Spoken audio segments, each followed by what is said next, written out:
Not the option I was thinking about. I was thinking maybe the Loyi, maybe the. But yeah, I like it.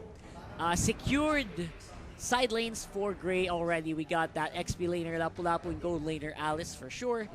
Now we just need one guy to kind of control the mid lane. That's where we're kind of have to think about what's the comfort pick for Gray. Is it a Loyi, right? Or is it a Chang'e? Could be a Veil. Could be a Veil, Valier. Yeah. So those are the only possible picks here, unless they're gonna go for something a little bit off meta. On the other hand, though, FAMS is kind of not what I expected. Yeah, if they lock this in, I think Great Esports would be more encouraged to actually lock in the Veil here or the Valier. Either of those can really give this Tams a hard time. Yeah, go for Veil or Oh! Valier. Okay, this is what I'm talking about. It depends on what's their comfort pick for the mid. So if their Kagura is their comfort pick, then who are we to deny that? Yeah, I And- mean, it still works. The Veil and the Valier could have been better, but, well, as you mentioned, if it's a comfort pick, and since the Kagura still works in this scenario, it's not the perfect pick, Yeah. or it's not the best pick, I mean, but why not? Why not? Right. So here we go. We are locked in here, and a jungle Ling into a side lane, gold lane. Claude, what do you think about that, man? I like it. Showing the Claude early shows that okay, they have their mind for the mid game, for the mid to the late game as well. But the Link gives them that insurance for the early game. We haven't seen Ling really pop off in a while. Not yet. Man, I was missing the Ling, man. Yeah, Missing the exactly. Ling. Despite them bringing back the energy regeneration that Ling had, it's still not the same Ling as before, where it was just so much energy regen. Purple buff, Ling is a god. Now, without the purple buff, Ling is at a disadvantage even more. So they have to take care of their purple side. They have to take care of their Serpent Wind. If they're not gonna secure that or help their Link secure that, this is gonna be a bad early game for Empire Monarch. Yeah, and Empire Monarch, they're just going a little bit greedy here once more. We've seen teams go greedy and not pay off. So far, I think it's at a 60% loss rate for greedy teams. Only a few teams with greedy picks have survived so far in this main qualifier, so we'll have to wait and see if this is going to be the case here. Coming to game one for Empire Monarch versus Grey Esports. Who do you think is going to win, guys? Who do you think has a better pick? Let us know in the comments, because I'm really curious about that. I mean, curious what these what the viewers have to say about that as well. And I think one thing to help with our viewers with their prediction here is that one of the crucial factors for Great Esports is how this Kagura is going to position herself. This Kagura can really disrupt the entry of the Ling and of the Tams. If you can get the slows with the Umbrella opens, if you can get the slows and the burst damage with the Yin Yang overturn, then this is going to be bad for the front line of Empire Monarch. Just when they think that they have the jump on Great Esports, one beautifully placed Umbrella from the Kagura can completely disrupt their momentum. Absolutely. You really have to agree here. Kagura is a great pick, but again, it's very specialized to only a few other players. Very few players can specialize on the Kagura for some reason. I don't know why. It's just a thing. And it's a pocket pick. It's a pocket pick. It's not a commonly used hero. Only very good Kagura players, like really top global Kagura players, I think have pulled it out of the hat. And now, you'll have to wait and see if Grey Sports is one of those teams. Loading up into the game. Hope you guys are ready. We're going into the game. This is game one and match number 4 for the day of the main qualifiers. It's Empire Monarch on the blue side and Grey Esports on the red side. And now we're seeing actually the return of the tank Baksha even more. We got used to seeing Baksha going into the XP lane, especially during the World Championships. But the rotation and, of course, a bit of the damage that the Baksha can provide can really stop the momentum of a team going for an invade. And as well as Grey Esports, on the other hand, they understand the importance of their Lancelot getting the buffs as well. So they paired it up with a Jawhead who can just simply use an ejector to throw anyone invading away. So it's a classic Link versus Lancelot matchup that we're going to see here. It's going to be a classic sword fight here. Literal sword fight with the jungle carries Ling and Lancelot. I'm very happy to see that. At the same time, these usually end up to be long games, right? You got some solid, although, again, with the, I would say, greedier lineup here for Empire Monarch, it might be it's gonna be a little bit more difficult for them to pull it off in the early game. There's gonna be less. The reason why I say that is there's gonna be less pressure. Less pressure from the lane of the Claude, because the Claude's gonna get activated like what? Maybe 6 minutes in the game fastest. When you get 2 items, 6 or 7 minutes, and that's best case scenario. So aside from that, all the Claude's gonna do is just farm out on that lane. It's got the Purify. It's slower. It's more passive. So it's gonna rely a lot on the items for it to actually do anything. Yeah, but once the Claude goes online here, though, for Empire Monarch, it is going to be difficult for Great Esports.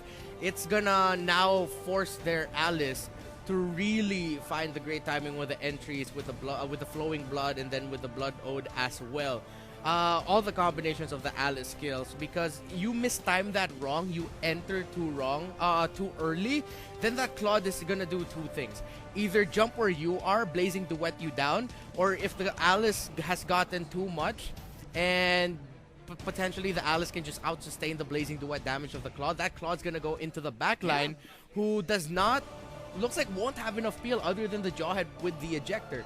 So this is going to be up to the timings. Again, I feel like for the side of Great Esports, the X factors here would be their mages. First the Kagura and then the Alice. Yeah. So the mages, first of all, not really the mage I was expecting. Second, Alice is, again, it's kind of 50-50 when you think about it.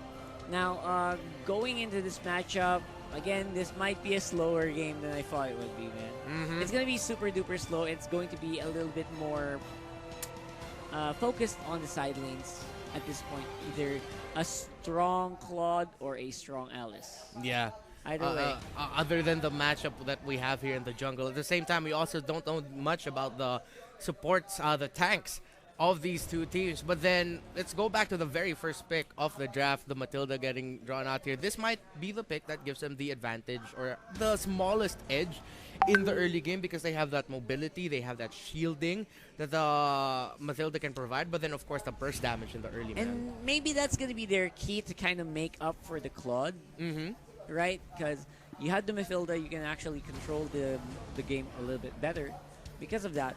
But again, is the Matilda really going to be enough? That's my question. So yeah, well, it has to be. I mean, they locked it in. We saw the Matilda really pop really off earlier and shine. In. Yeah, I know. Yeah, and the Matilda Baksha combo works really well for a lot of teams. Let's see if it's going to work out well here for Empire Monarch as they go up against Great Esports. Again, the loser goes down to the lower bracket. Here we go. Finally, we are in the game, and it's going to be one heck of a fight for sure. Again, it's a sword fight between the Ling and the Lancelot. You know, they've got that thing going where they're always pitted against each other. I don't know why. I just enjoy Ling and Lancelot games. Yeah, it's the 2 best assassin junglers that we could potentially have. Look at that!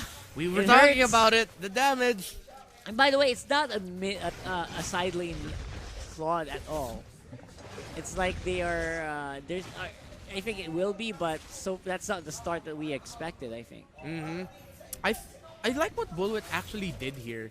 I think he went to the mid lane knowing the rotation of Gray, or he sensed that, oh man, I think I'm going to get dived here, so I'm going to go to the mid lane instead to try to get some gold. Yeah, and again, very using the spirits to kind of, the wisps, to detect out the presence of any enemies near the bush. You don't need vision for that.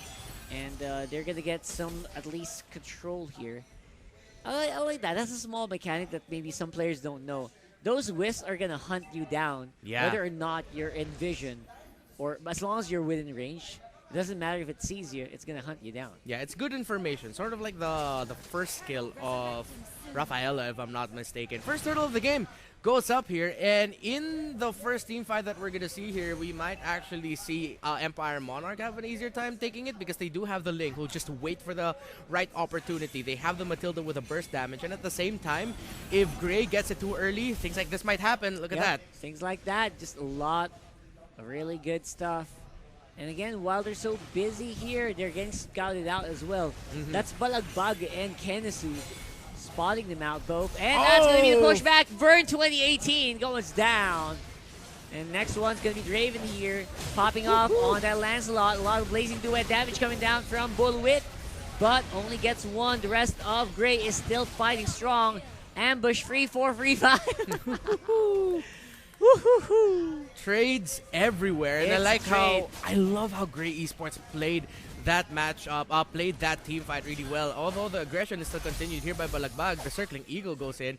Gray gets to secure the first turtle of the game, and I feel like that was just Empire Monarch not respecting the sustainability and the AoE damage that Gray can bring out. Again, the Alice and the Kagura, their combination turned out, came out really big here for Gray. But one thing that we also didn't talk about a lot there was Kenisu getting 2 kills, and then his timings with the stuns and his timing with the AoE damage coming out of the Lapu Lapu was just big there for Gray. In fairness, it was a great trade. Kenisu right now, oh my god, Balagbag 143 going down. Draven, he's got triple buffs, but can't really help at this point because of the presence of triple extension. And the tension is being felt right now by Gray. Oh, the circling eagle goes in. Eagle. That's a sure kill. Oh no, not even. It's a trade. It's a swap in. Draven, he wants to go in. He wants to get a piece of the action. But I think Turtle Buff does not shield you that much against 4 people. That's a lot of damage coming in. And Gray, they're looking pretty good in this one.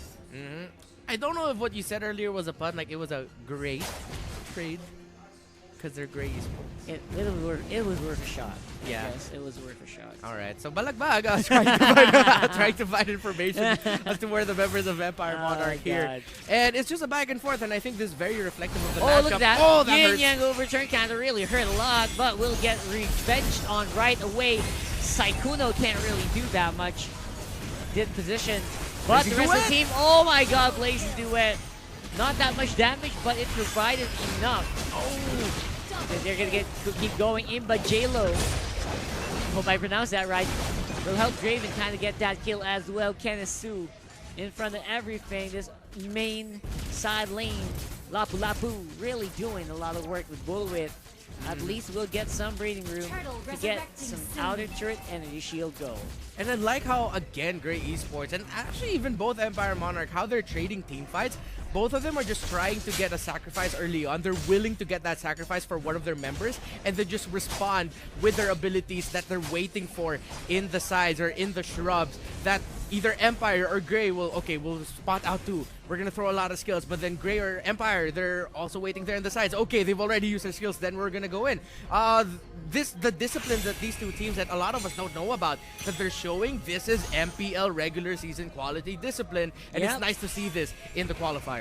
This is definitely top 8 out of 3,000, 4,000 teams in the MPL qualifiers. These are top 8. They're showing that they are creating the crop right now. In J-Lo, trying to do some little bit of aggression.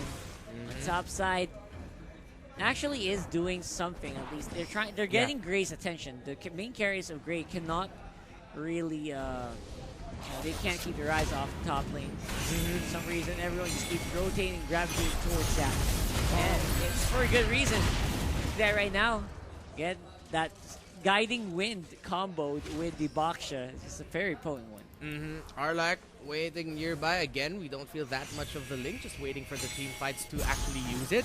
And I think this is Empire Monarch also respecting the scaling capability of the Alice. They are focusing on the top lane because they want that clot out of there ASAP.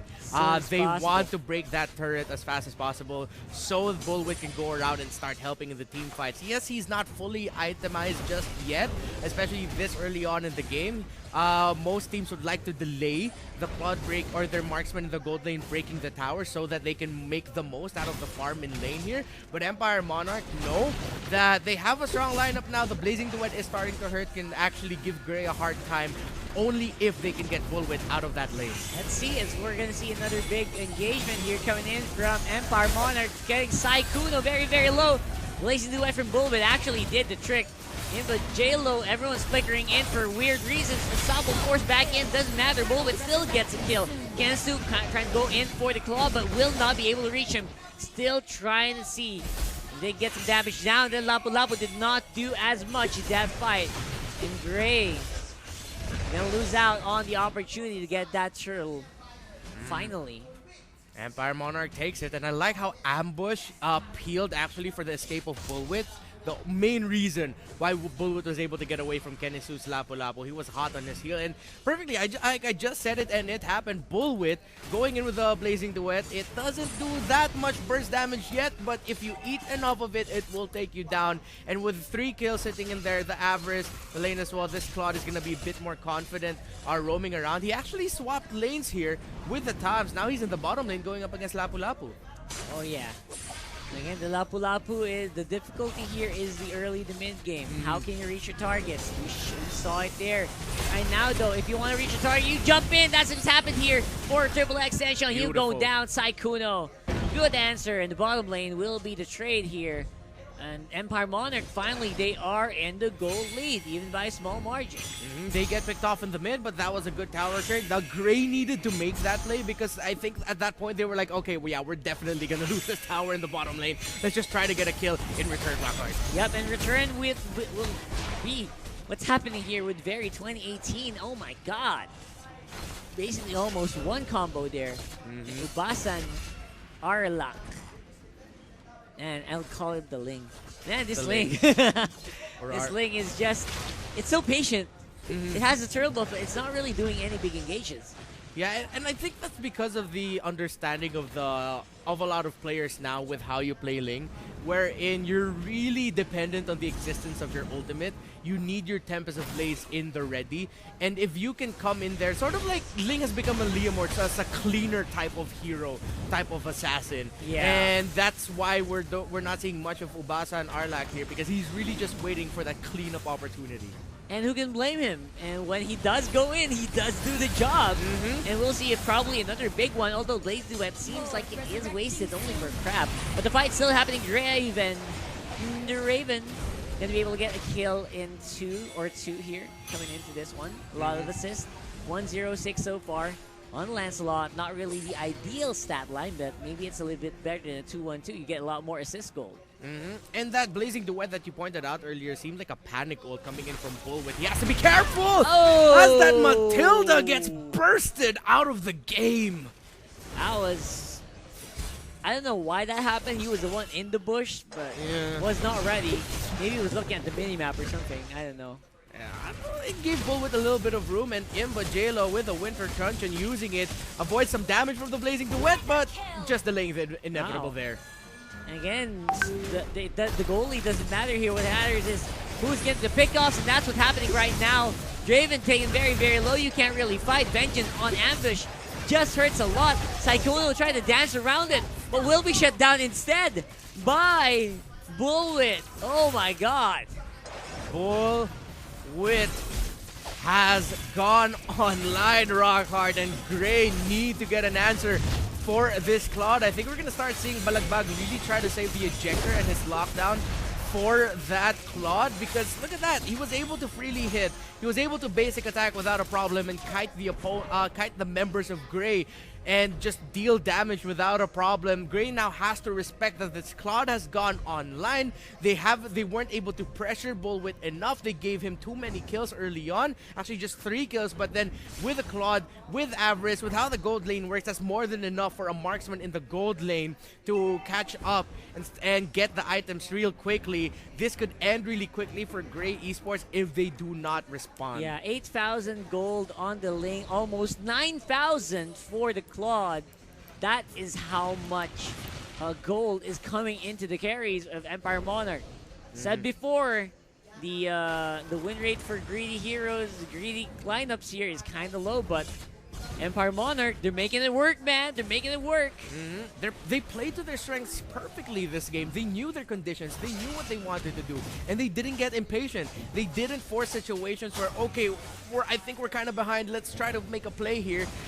They didn't do that a lot, but at the times that they did, it was a very well-calculated risk that they took, and it turned out well for them, which is why that Claude was able to secure a double kill early on in the matchup. It's literal trigger discipline for the Ling and for the Claude. And Ubasan is playing very, very conservatively, very passive, but works. It works for what Empire Monarch is trying to do. Basically, just choke out Gray Sports. And Gray is nearby, and they really couldn't even secure that orange buff for their Lancelot. And I think now we're starting to see the problem here for Gray's lineup. Yeah, the Lapu Lapu hurts.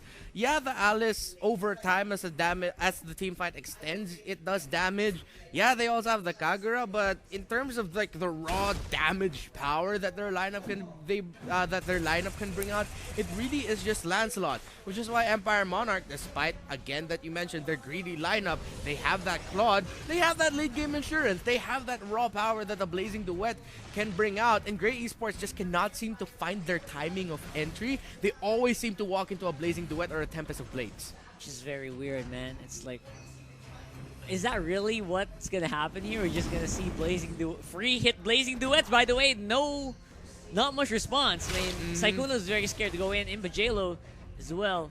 Balagbag,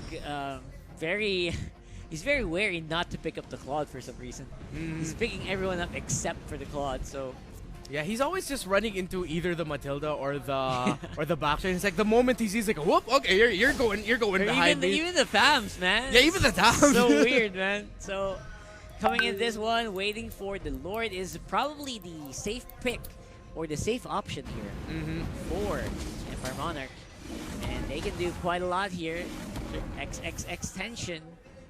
They're also just waiting in the wings, waiting for someone to make a small mistake. And I think a small mistake is all it's going to take here. Yeah, with a 7k gold lead here for Empire Monarch, they're definitely one or two items for their course ahead of Gray Esports. Gray, on the other hand, it's tricky to pull off their lineup because they're up against a lineup that's so mobile. Yeah, they have some AoE catch. Yeah, they have something to lock down the Claude potentially, if only the Jawhead could really get his timing correctly, but he just can't. The Jawhead, man. I mean, I get why Balagbag's doing it because they're thinking, okay, as long as we can get a -1 in the next team fight, let's try to force a skirmish. It's instantly going to be a 5v4, but they can't seem to get their timing right. Every time they think that they got an advantageous pick-off, Empire Monarch is nearby to punish Gray Esports. I mean, to be fair, if Bullwit wasn't around, they could probably go for a 5v4. Yeah. Right? I mean, but Bullwit's just so preemptive on his Blazing Duets. Like, even before the fight happens, he already uses it. Yeah, he's always really close to the rest of Empire Monarch. That it's hard for Gray Esports to maneuver, and that's hard to something pick you don't him see a up. lot. Yeah, exactly. So hard right now, though. Balagbag, oh my G! Probably could go down. Winter Truncheon can't even save him anymore. Same with Immortality. That's like 3 lives already spent by this guy.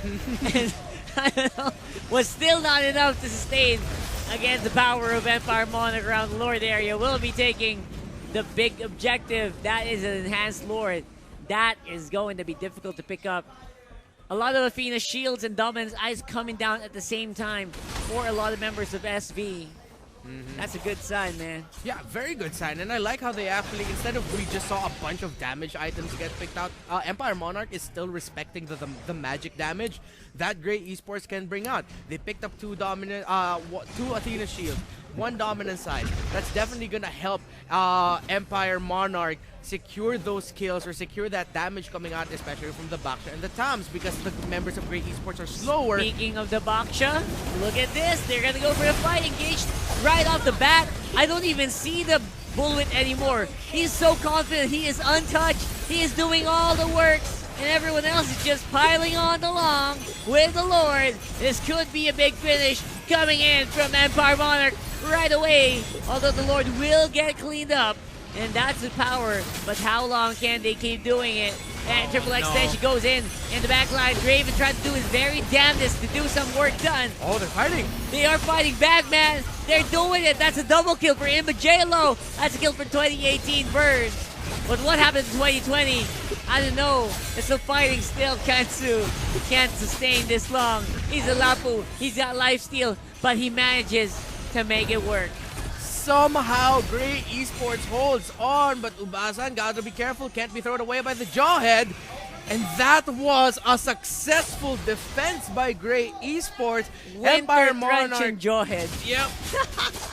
And then as well, Imbajelo, I feel like was one of the key things that kept Gray Esports alive in this matchup. The entry with the Alice, and as well as Kenisu just believing in the Lapu Lapu and the sustain that he has. Like, I have enough lifesteal. I can keep fighting. Yeah. And that spirit keeps Great Esports alive in this game. Literally throwing their bodies to the minions. Yeah. Oh my god. Oh. It's getting too close to call there almost in that base.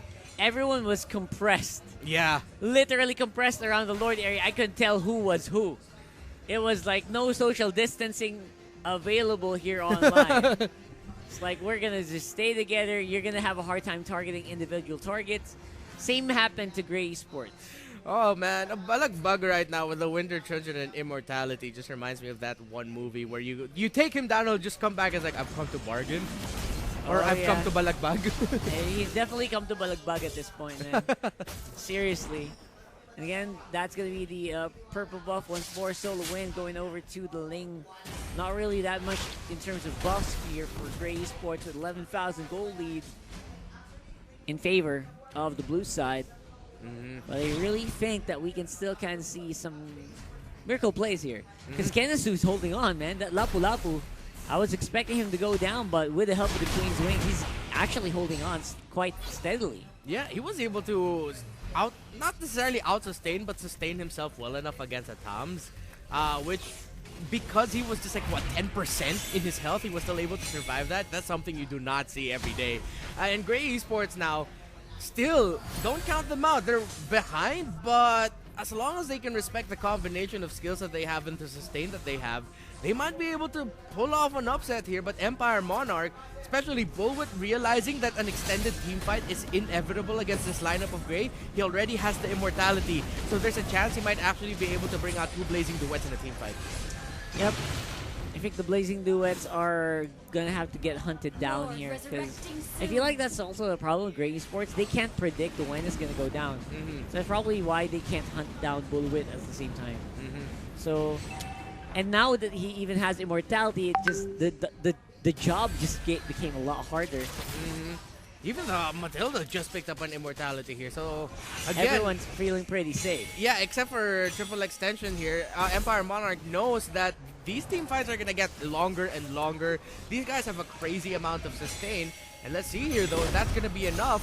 If they will be able to stand toe-to-toe against Grey Esports in a really long team fight here. But this might be 5v4 because someone is always going to be forced to stay and defend in the side of Grey Esports. Yep, the advantage of having your inhibitor turret still active. Actually, no towers going down for Empire Monarch yet. Oh yeah. So I realized that. That's just disgusting, man. No towers down yet for SV. Yeah, and the turtle buff is the only thing that I think Grey has been taking, at least the first two ones. And now the Lord, I don't think can even be contested at this point.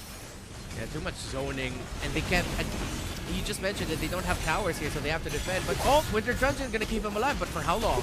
Yep, and anti-lifesteal kicking in. Again, that broken heart right next to Alice means that lifesteal is gonna be reduced greatly by 50% actually. So you can't sustain that long. Even though Lapu Lapu Kenesu right now, there's a lot of other sources of that anti-lifesteal. And he can't all deal with it. That's why the Queen's Wings is not really proccing as well as it should as well in this game. Yeah, and this could be bad for Grey Esports. The Lord is here. Do they have enough burst damage though? This is going to be a big question. One more team fight. Blazing Duet, where are you? It's still there, but they're not using it. Tempest of Blaze goes down at the same time. It's very hard to pick out who is who right now under the turret, under the Lord, but does not matter. AoE damage is real here for SB and Monarch. Empire Monarch gonna be the ones going out on top here in game number 1.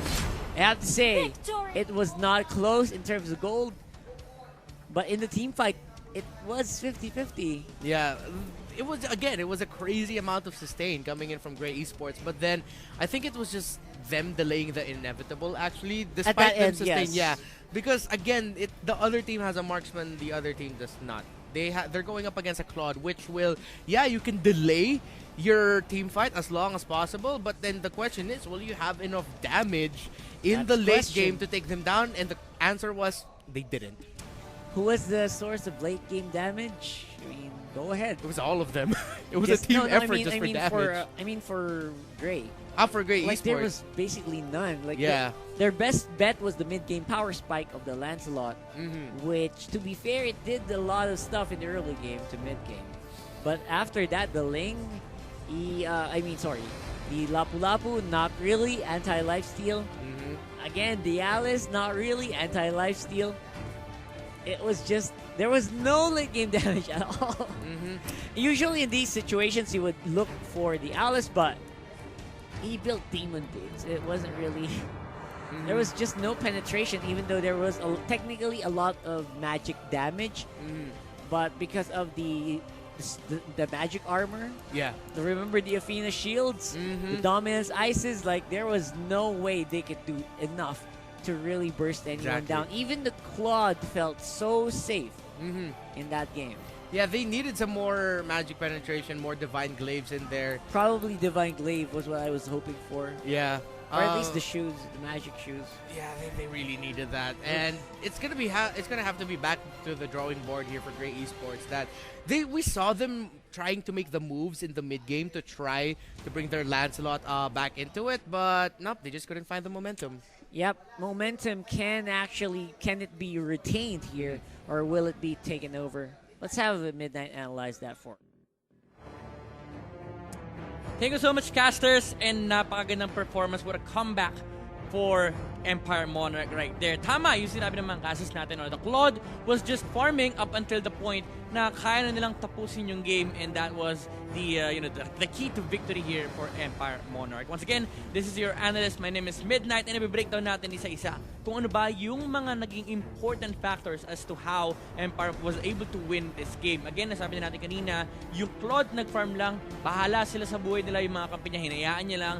And after 4 minutes 19 seconds, that was the time that he acquired the Demon Hunter Sword, the first big item that will change the spike of how Empire plays. Now, the important factor here is that the Claude was playing away from his teammates. No, do take note of that. Yung apat, dapat lagi sila naghahanap ng gera. Even if matalo sila, it's just to gravitate the attention away from the Claude. Yun yung pinaka-importanting aspect doon. Hindi lang syempre yung pag-farm ni Claude, pero pati na rin yung pag-utilize ng rotation or yung pag-utilize ng map pressure ng mga kampi niya. Now, let's look at the items here, no? Nabanggit natin kanina yung early 4 minute 19 seconds mark ng Demon Hunter Sword ni Claude. One thing that I would like to highlight here is the itemization of the Jawhead. Now, the itemization of the Jawhead is he went for the Immortality first, which is fine, no? It blocks a lot of physical damage. The thing is, wala silang pansalag ng rotation ng Empire Monarch dito. He went for the Winter Truncheon para sa risky plays, no?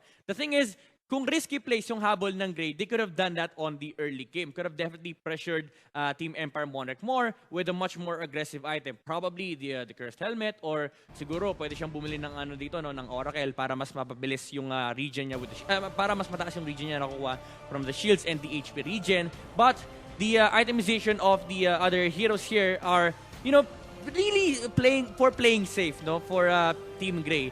Parang naramdaman nila na okay, kailangan natin mag-play safe kasi natatalo tayo sa mga clashes. Even though sila naman yung nakakuha ng early kills, I don't think that's the right approach, no. If they want for risky plays, they could have gone for riskier items on the early game kasi they're banking on the whole idea na kailangan masara nila or makuha nila yung early game with a huge momentum against this Claude. The thing is, hindi nangyari yon. Even though the trades were favorable, the Claude was still freely farming away. So, titingnan natin sa highlights, no, kung paano nga yung sinasabi ng mga casts natin kanina, yung naging rotation ng Empire Monarch. Now, do take note of this fight. Ito yung first engagement na talaga makikita natin na, okay, solid yung fight, solid yung laban para sa para sa red side. But the thing is, after that, it changed. The dynamics of how the map works or how the map is being played, it changed. Look at the positioning of the Claude, no? After joining the fight, after doing what he can, immediately going straight to the top lane. Kasi sabi niya, okay, tapos na itong laban na to, wala na akong purpose. That's key. That's detrimental to the success of this Claude, no? 7 minutes, nakuha niya na yung golden staff. And that's the time you start changing up. You start amping up the pressure against the enemy. Kasi power spike ni Claude to. Ito yung sinasabi ng mga casters paulit-ulit na power spike. What do we mean by power spike? Ito yung timing na kapag na-hit mo, talagang lumalakas yung hero mo. Now, this is one of those moments na nakita natin yung first Winter Truncheon just to sustain the damage from the Claude. But it's different now. The Claude is already active. Hindi ito yung Claude na pwede mong palag-palagan lang. Ito yung Claude na tinatakbuhan mo na. Late game Claude na to. So it's very different already for Team Grey at that moment on. Kasi nga yung pressure, talagang parang yung pressure tinatanggal na lang nila sa sarili nila. Hindi na sila yung nag-a-apply nun. And it's very hard for you to play that game, especially against a Ling and the Claude, two heroes that are very mobile and can cut waves. So, you know, Team Grey was basically playing on the hands of Empire Monarch here, and inevitably, the late game was very advantageous here for Empire Monarch. And of course, the MVP of that game is the Claude. KDA of 715. Really, really good performance here. Only dying once, mind you. And actually, ang daming highlights dito eh. Pati si Ling kanina, I think 1 or 2 deaths lang si Ling. Really important as to how they manage to survive during these engagements. Very mindful of the skill usage as well. Yung BMI, yung Tempest of Blades ni Ling, actually pati yung Lancelot sa kabila, no, very commendable din. Si Draven, hindi namatay kahit isang beses. And it's really hard for a Lancelot to play this kind of game na ang daming sustain and yung kalaban mo very, very mobile. So, really commendable plays here from both sides. But of course, Claude being the MVP of that game, just farming up until the point na, okay guys, laban tayo for the success. That was the story of Game 1. Interested ako kung ano magiging storya ng Game 2. Casters, back to you. Yeah, I'm